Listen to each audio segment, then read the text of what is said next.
What's up mga kol, what's the plan?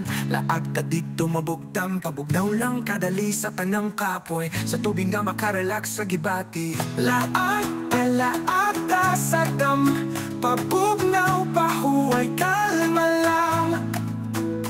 Laag talaga bisan na sa, basta di ta makagasto o dakong kwarta. Init ang adlaw, pero fresh ang tubig. Mga kahoy sa kilid, naghatag kalando. Pahuway sa kilid, tanaw sa kahayag. Kalipay diri-diri na, kinahanglan o bayad. Init ang adlaw, pero fresh ang tubig. Mga kahoy sa kilid, naghatag kalandong. Pahuway sa kilid, tanaw sa kahayag. Kalipay diri-diri na, kinahanglan o bayad. Sa dam mga kol, mapundo-pundo, tuyok sa hangin.